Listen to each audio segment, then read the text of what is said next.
Hey, good morning. My name's Justin. I'm the counsellor here today.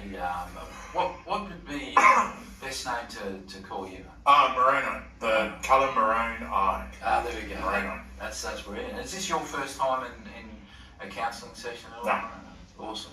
Okay, well look, just to give you a bit of a rundown today, we've got 20 minutes. I'm going to talk a little bit about what brought you here today and some of those things. But I guess from the get-go, in terms of confidentiality, can I just say that this recording and the confidentiality of this session will stay with me, and I will be writing notes afterwards. I won't be writing them during the session. Those notes will be kept in a locked filing cabinet. And the video is actually going to be passed on to ACAP for their training purposes, so it'll stay confidentially and safely with them as well. If we do happen to talk about some situations that indicate a child's being harmed in any way, that's one thing I can't keep confidential. I will have to, report that to the authorities, the child protection authorities here in Queensland.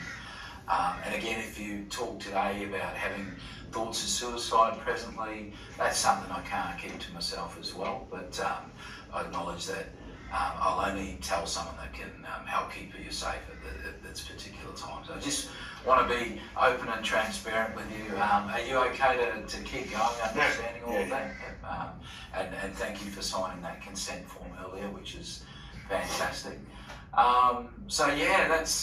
That's a little bit of the housekeeping, but more importantly, wanting to check in with you to see with what made you have the decision to come and have a chat today. What's been going on for you? Oh well, there's a few things going on. I had uni yesterday, so but I also in the day so I started the placement at Mates, and I was working in youth justice before that. So only as a contract job. So I knew I had to take time off or not work basically for the time of the placement, which is approximately 4 months. So I knew I'd be living off whatever savings I have, as well as probably going for Centrelink. And I've gone for Centrelink, and so I was dealing with some of that yesterday. But it also means that the other issue too is I've got the placement, which is an 8 days a fortnight, approximately 9 days a fortnight, and then I do 2 additional subjects on top of that. Normally you just do the placement and maybe 1 subject, but I'm doing an additional subject. And the additional subjects is a thesis, it's a mini thesis actually. It's preparing me to write be a part of the research program they do. So probably the last couple of days, I sort of expected to get Centrelink, and I expected a few other things would happen. But Centrelink's rejected me, so I'm not getting Centrelink. Okay. And I'll study won't pay me because it takes 12 to 13 weeks to process I'll study, which will come close to the end of the placement. So by the time they approve me, I'll finish the placement within a week. So a week or 2. So And they won't back to pay you. Well, that part I'm not sure about, because there isn't a trick about the length of, because I'm in a trimester, the length of the course. Most students will apply for our study for their full year or semester. So there's still some uncertainty about the length of the course. I mean, they may back pay me, but equally they may not. So I thought I'd get Centrelink and they'd just suspend the Centrelink obligations, but nope. So no Centrelink, and for the next 13 weeks at least, no I'll study. So that's living on nothing. I do have some savings. I have been spending it a lot lately, but I did have plans for some of that savings. So I wanted to take some time off after the 4 months, go see a friend of mine in Canberra and see a couple other friends, but that's probably what I'm going to be living on. Wow. At least for the next 2 months. Yeah. And that's assuming I don't pay rent and a few other things, electricity, gas. So, yeah, a bit of an issue. I'm not happy with it, but I wasn't 100% sure I'd get it. Yeah. So what it does mean, though, is I potentially could take a knife-filling job. Yeah. Wow. That stuff I don't mind. I don't mind doing. Yeah. I don't mind kicking back and doing shit work. Problem is the 2 subjects. Yeah. So one of them is a research subject, which I've actually done research subjects before. I've written 2 theses, but 2 full theses. But each university has their own, what's the word I'm looking for? Rules around things. Some universities will accept certain things, others won't. Even though it's the same, APS is the same, AASW is the same. The other issue I've noticed is that, because I'm Māori, I see a lot of gatekeeping going on with the peak organisations. Yeah. And you can feel it clear. A lot of gatekeeping is designed deliberately to keep certain types of people out. And I tend to fit the mould of that. What it means, though, is that I'm going to be doing a 6,500 word mini thesis for the subject, as well as 5,500 words for the other subject. Yeah. And for this placement, a 9-day fortnight and a document that's 20 pages long. I don't know where I'm going to find the time to work. Yeah. But I'm going to have to if I don't want to be homeless, basically. I want to have some food. Yeah. Actually, want to actually have some money to do some things, pay for petrol. So I'm going to have to try and juggle it. So I'm pretty angry about that. Yeah. Some of it, I could have worked it out, but a bit better. I thought I had a few things covered, but nope. Yeah. And there's a few costs that have come into play in the last couple of months that I've actually had to pay out, which I didn't expect for my son, for my nephews, for some family members. Yeah. And I normally can budget for that stuff, and I have been able to budget quite well, but So the other issue is I've got a pool of money that I'm sitting on with my son for us to go overseas in August. Yeah. And if I dig into that, overseas is done. Yeah. And that's what I don't want to do. So I'm deliberately, there's a few things I'm avoiding at the moment. Yeah. I'm not happy with the university for not giving me credit for second place. I understand, and the AASW, but I understand they're the rules, but, fuck's sake. And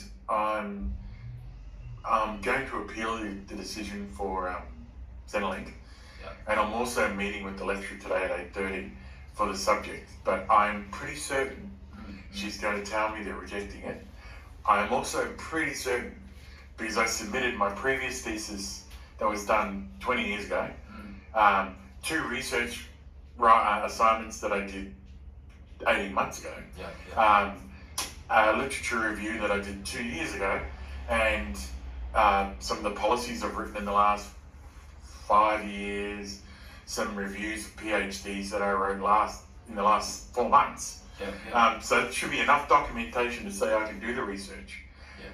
But I think what she's going to say is no, because some of it isn't, some of it's 3,000 words long, 3,500 words.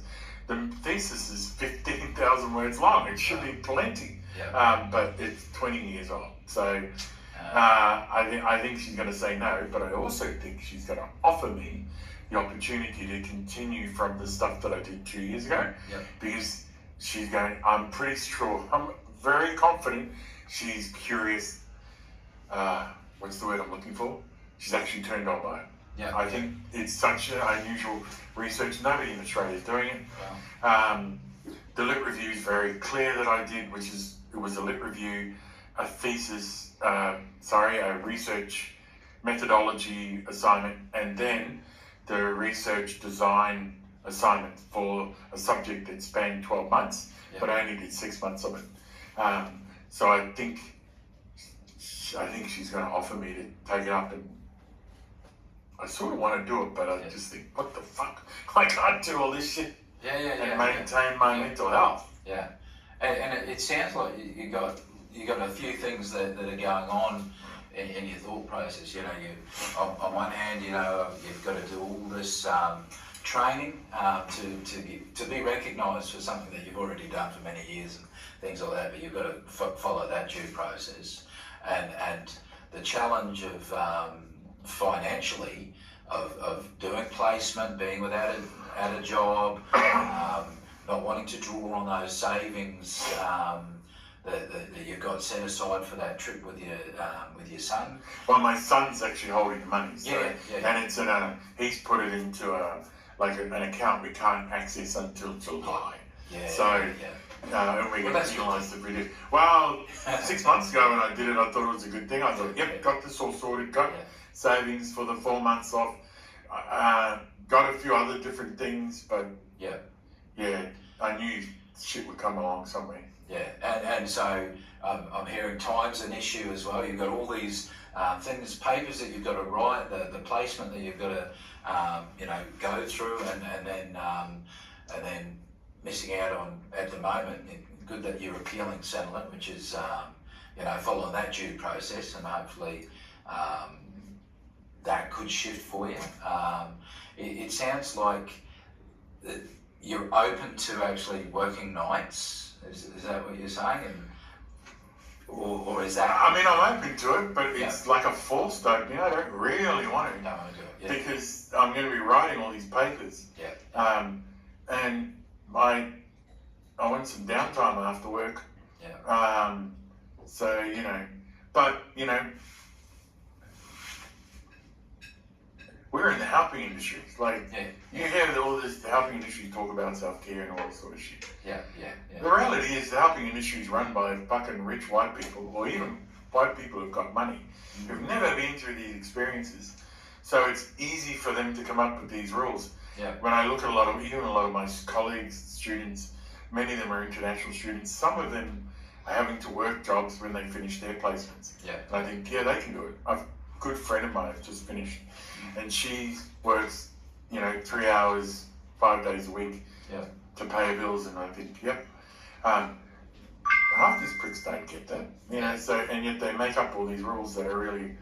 So part of my frustration is having that critical mindset where I see these things and I think, really, it's just another way that the British bureaucracies, and APS and AASW and all of the counselling, the Australian Professional Counselling Association, ACPA, they're all, made up of the same sort of people, come from the same sort of backgrounds, and they make these rules. I think, really, you need to recognise people's experiences. Having said all that, I actually like some of the experiences I've had. That's a choice. If I want to achieve, registrations, that's not a choice. And other people, the choices they have in their lives, it makes it easier for them to do that. So, but part of me just says, we're going to suck it up. But then I think, I sucked it up all my life. So, there's living with that, but then realising it's a reality. So I want to just tap into, you said you've been sucking it up all your life, and you've done a fair wake of study over your years. Have you ever experienced these types of challenges before? Oh, yeah. In terms quite of So what have you done in those? What lessons could you look, learn from some in of those? those times, it was a little bit different. Well, for once, the rental, rents are ridiculous at the moment. So I've always been able to find really relatively cheap rent. And, they call it cost of living, but it's not really a cost of living. But the expenses of grocery, everyday expenses, these days are significantly harder than they were even 5 years ago, but certainly 20 years ago, 10 years ago. Significantly more. So, to me, that's the biggest issue. But how I dealt with it in the past, part of that I was married at times, or I was single and didn't have responsibilities. But I was easy to work. I worked through my first degree, I worked through my second degree, I did casual work through my third degree, but I didn't have the economic responsibilities that I do now. And, I didn't like doing the things that I like to do. I like to go out with friends, go to dinner and, go for a drive up the coast. In those days, I didn't. Yeah. Couldn't afford it, just didn't do it. Yeah. So I've shifted a bit in the last particularly the last 2 years, where I want to go and do some of these things. Yeah. So there's that. And I realise I'm going to have to sacrifice that in the short term. Yeah. And I'm quite prepared to do that, but it just still irks me that, that there are some other things I have to sacrifice. And one of them, I mean, I do have somewhere to stay. I'm living with my sister. And whilst she's stable, she changes her mind at the time of that, and she's single. Well, she's not single, she's married. But her ex-wife and her are separated, so it's just a matter of time. She might decide that they're going to return, and that's a possibility. She and I have had these discussions. So if that happens, there's no way I'm living with her ex-wife, because her ex-wife won't be there. That means I'm out. So there is some challenges for me. I'm sort of walking that fine line at the moment. I mean, she and I even talked yesterday, and she said, "Oh, don't worry about things," but I know my sister. I know how she operates. And when it comes to her need, and she won't tell me, she'll do it last minute. So thinking about, you got more than just, constraints around your study, your financial, situation in terms to Austudy and Centrelink. And now there's some relational sort of stuff and some concern around where you're going to live, what's that going to look like. I heard you talking a lot about choices. In younger years you made lots of choices. Sometimes you're single, sometimes you're married, and they're all different situations, and you still navigated your way through your study, through your financial situations and all that sort of stuff. So do you see that some of those choices might have to be made shortly in regards to I see that. Keep studying? I do see that, and the problem is I think we've become quite restricted in our academia, and the academy has become quite restricted. For example, any research that you do these days, they prefer you to have research that's within the last 10 years. That just means that, again, I mean, it always comes back to that Anglo-European mindset that learning has to be, around learning and knowledge. And yet some fields get missed completely because we're looking at the last 10 years. So you have a time frame when you can complete your qualifications. Normally it's 10 years. But Griffith University has restricted it even more. So for example, you can only have 2 trimesters off in a course of study that you're doing now. I've already had those 2 trimesters off. In fact, I had last trimester off because none of the subjects that they offered I could do because I'd already done. So there was no choice. I had 3. The subject that is the mini thesis is only offered once a year on this trimester. So I would have to have the next 2 trimesters off. And I'm not sure if the university would go for that. The university is very restrictive, like not just the university, the AASW and the social work course is very restrictive these days around time frames, taking time.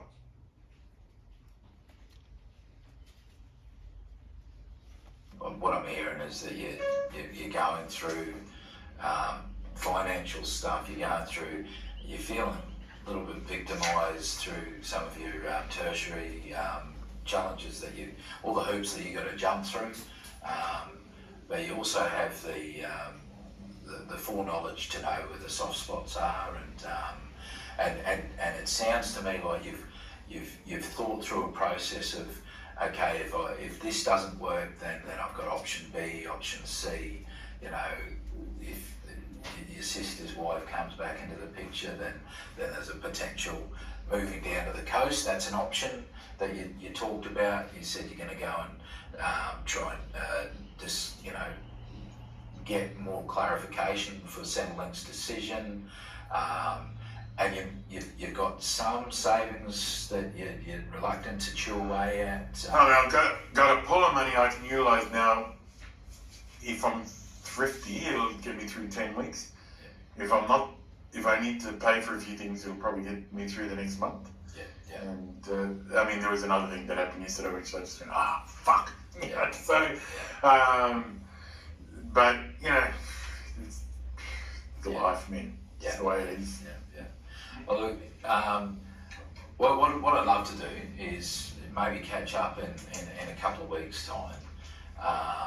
See how all those meetings, you got your meeting this morning with the people from the university, you got your appeal process, see what's transpired after that, see what options you've had to take.